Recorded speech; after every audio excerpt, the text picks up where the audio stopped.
Charlie says, always tell your mummy before you watch one of Grimm's videos, because he swears a lot.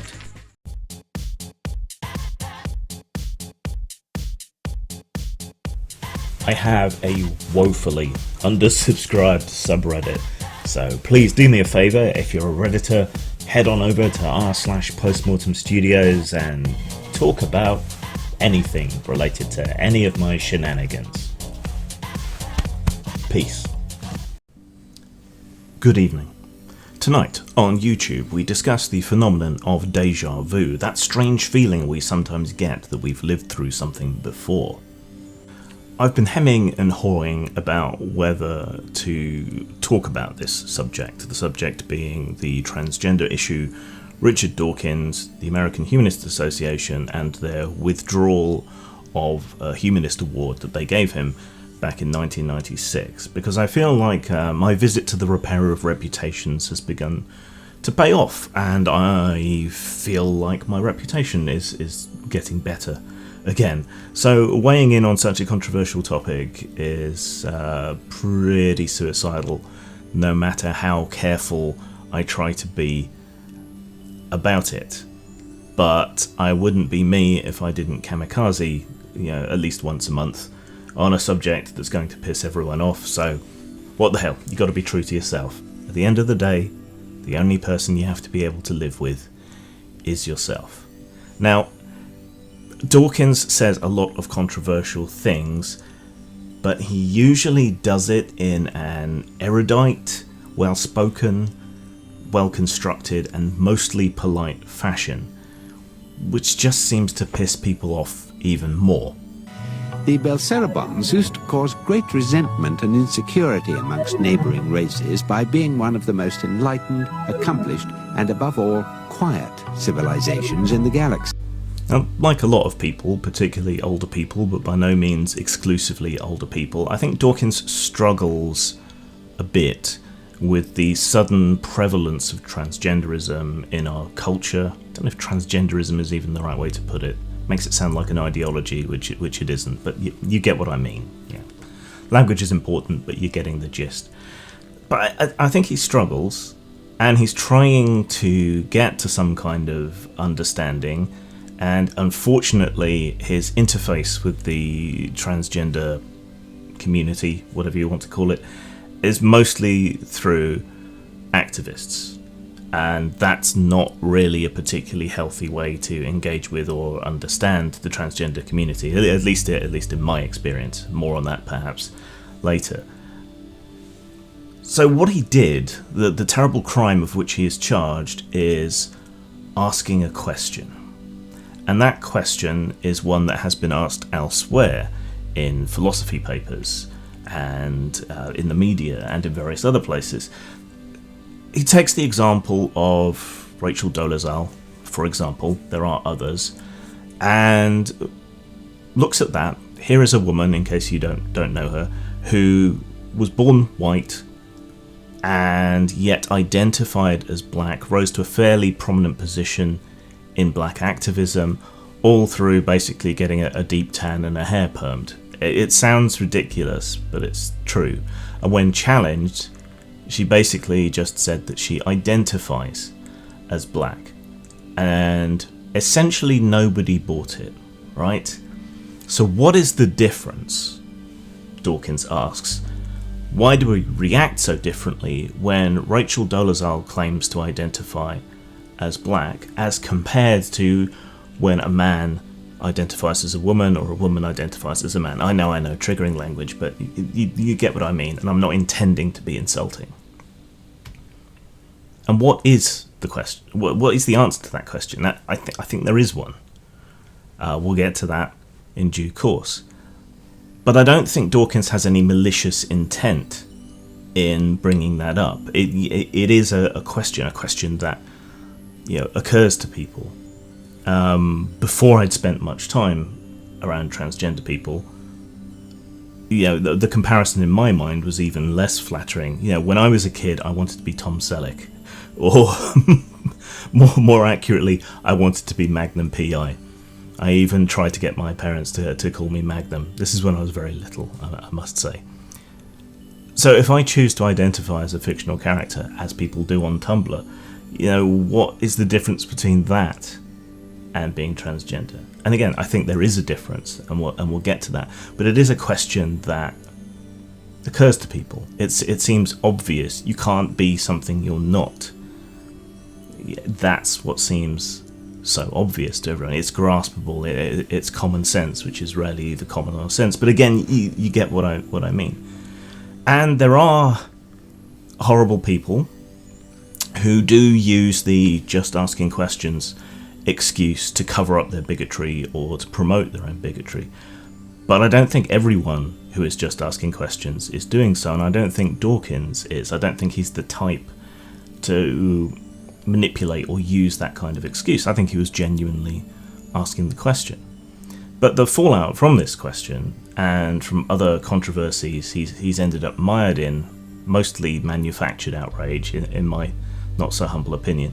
But due to all of this, in particular this issue of the transgender question, he was stripped of a Humanist Award given to him by, I think it's the American Humanist Association. There's a lot of organisations. Forget that wrong. Forgive me, it's not really that relevant. But he was given that award in 1996. And to strip such an accomplished scientist, atheist, but genuinely, I think he does fulfil the criteria that humanism does. I never thought about joining the Humanists other than to become a celebrant. I find their ideology clashes with mine in certain places. That's why I never became a humanist, but I wouldn't turn away an award from them. And I think Dawkins deserved that award. Certainly in 1996, probably still does now as a sort of lifetime achievement award. To strip someone of that award all these years later is absurd, because the award exists in its context. Now, as I said, I think there is an answer as to what the difference is, but we'll get to that. Good evening. Tonight, on YouTube, we discuss the phenomenon of déjà vu, that strange feeling we sometimes get that we've lived through something before. Regrettably, the nature of online discourse requires me to make some sort of disclaimer here, I suppose. I harbour no prejudice, no conscious prejudice towards trans people. I have friends who are trans. I have friends who are non-binary. I have raised money on multiple occasions or personally donated to help people deal with their transgender issues, save up for surgery, things like that. But I disagree with some of the aspects of the more extreme ends of transgender activism, you can probably say. Like, the cotton ceiling, right? You can't tell other people that they have to sleep with you. Otherwise, men would have been doing that since time immemorial.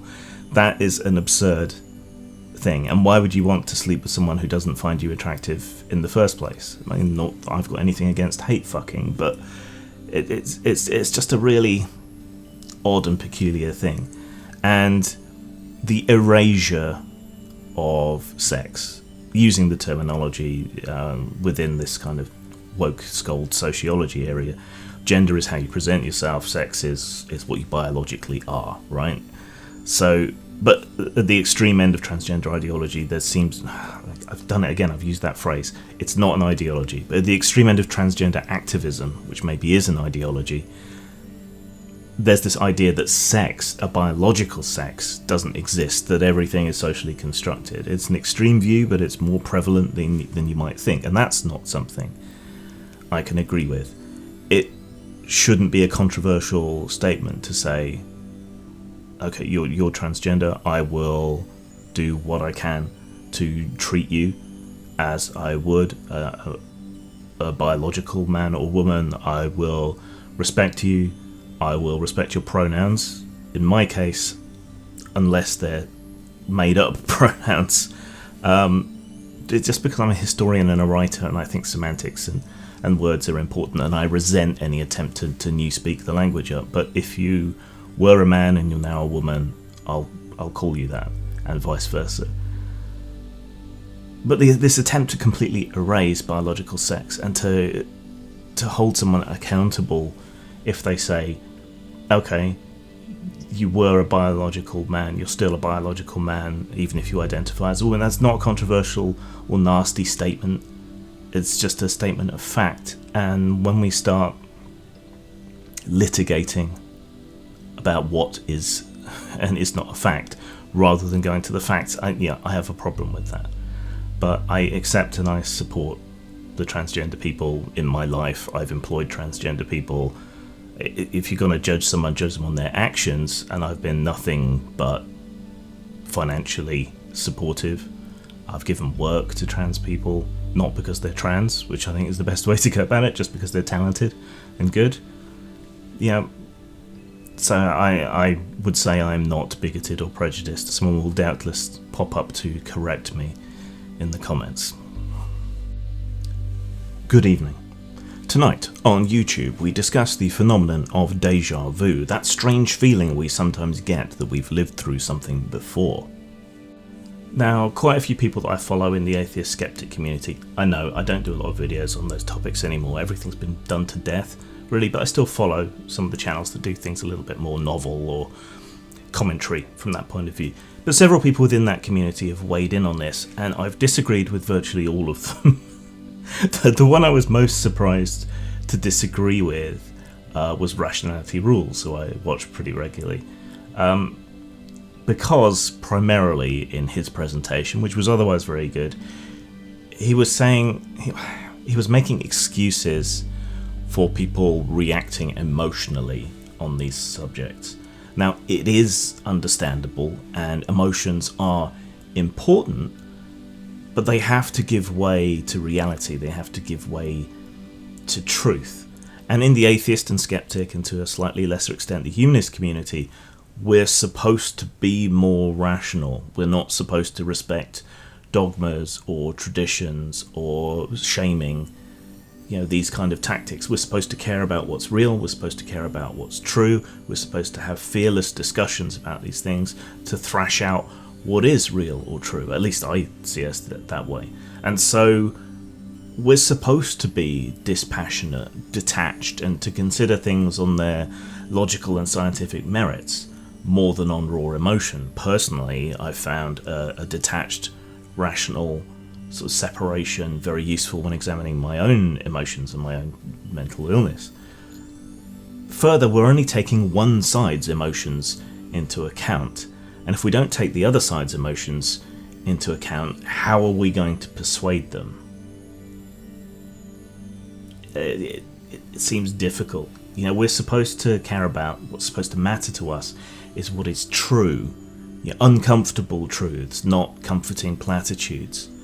Right action can only follow from correct and factual knowledge. To get to that, we have to discuss and debate these things boldly, fearlessly.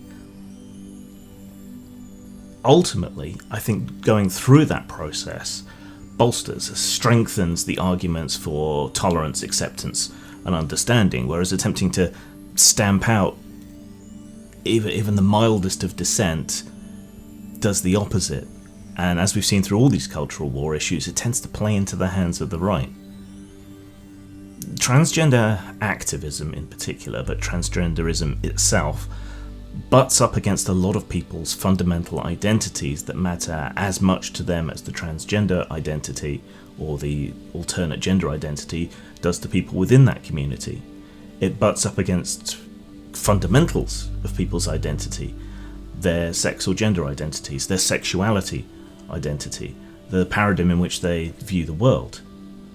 Feminists fundamentally identify as women, which they see as an utterly immutable characteristic, something special, something that has uniquely suffered and has unique experiences and unique history. So to them, arguing that you can just become a woman by declaring yourself one, and I know that's putting it simplistically, but that's how a lot of them see it, to them that is no different to how Rachel Dolezal adopted the identity of African Americans, who have their unique history, their unique struggles, and so on.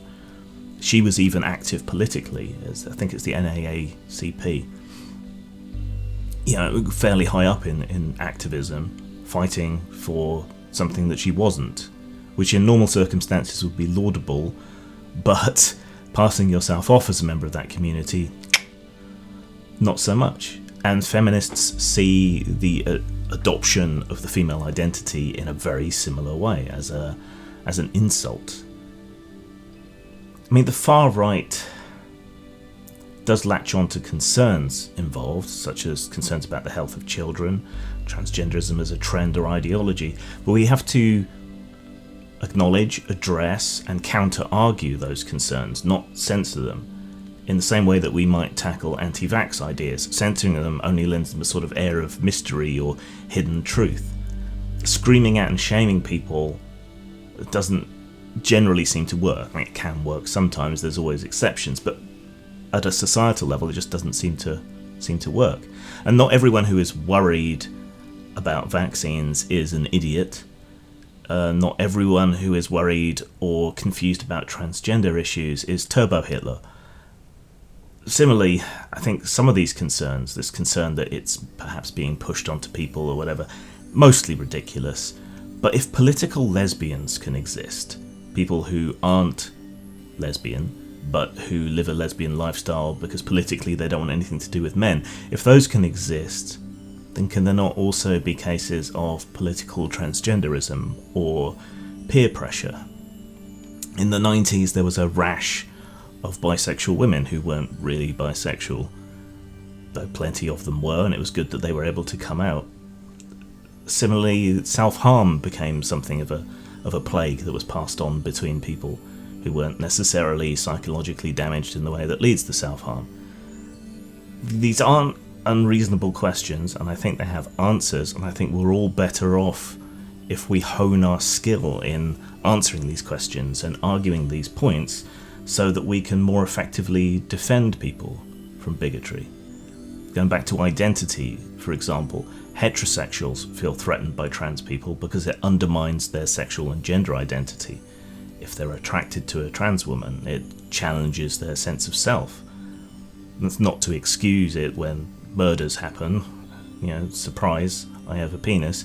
It doesn't excuse transgender panic or gay panic, whatever they call it. I don't think that's an excuse for slaughtering anyone whatsoever, but you can understand how it would challenge someone's identity and sense of self.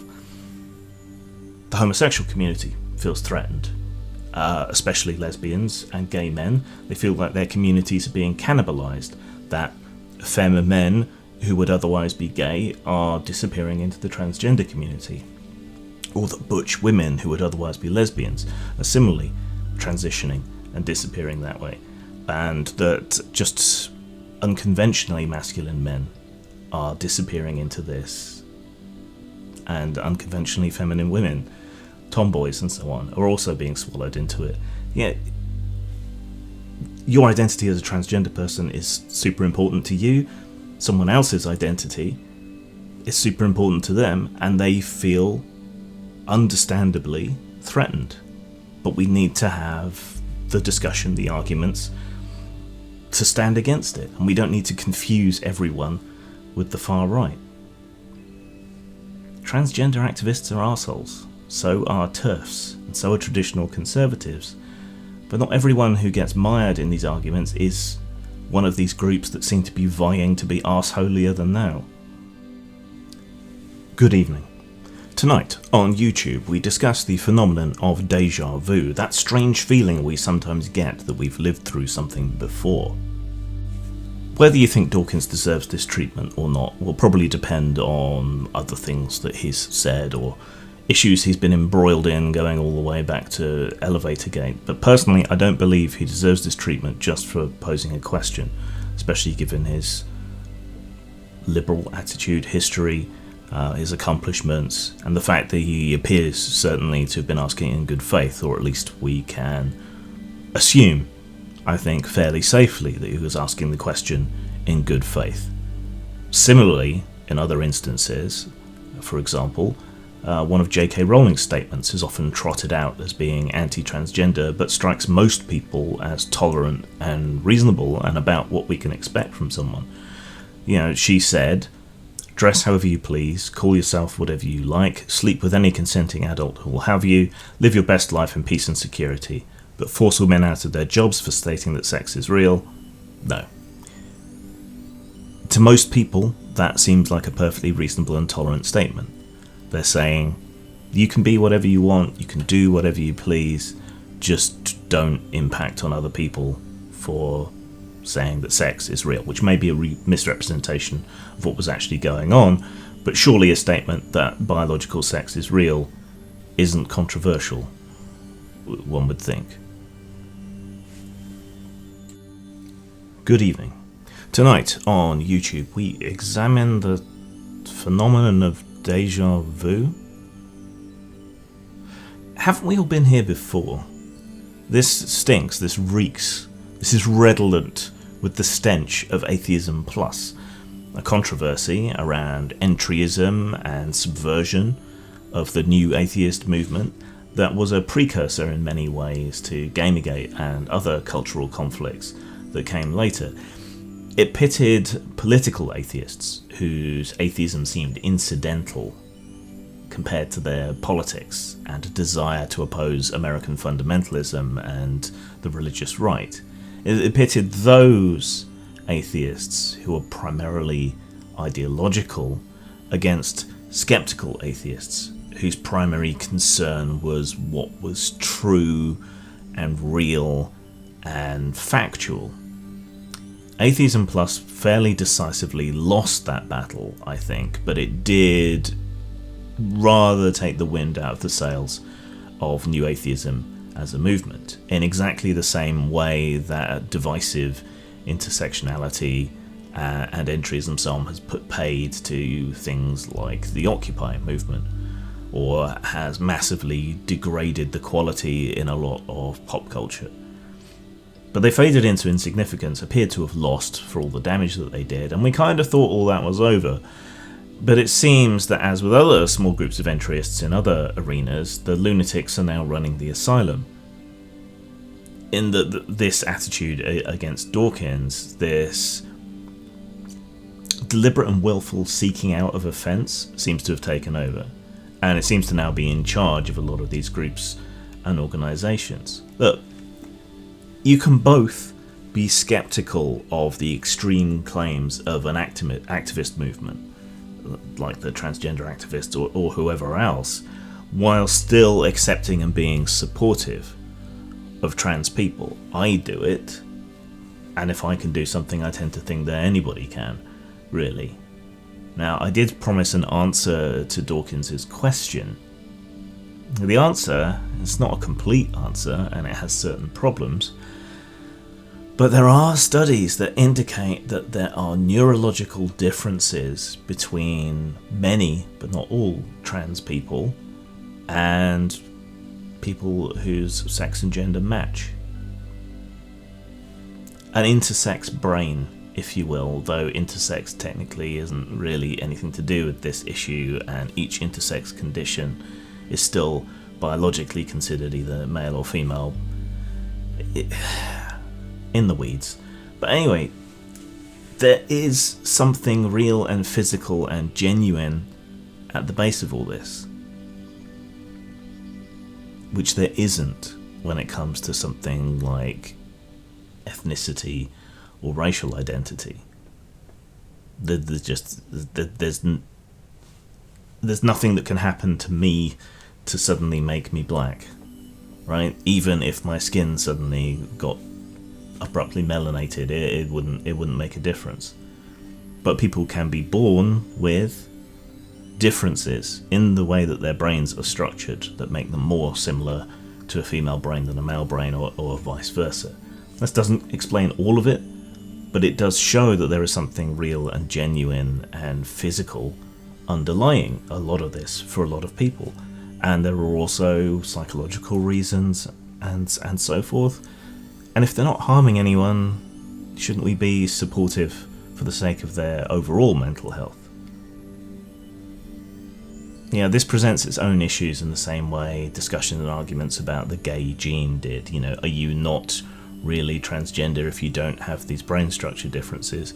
Should we be testing people for these brain structure differences before we offer them help to transition or whatever else?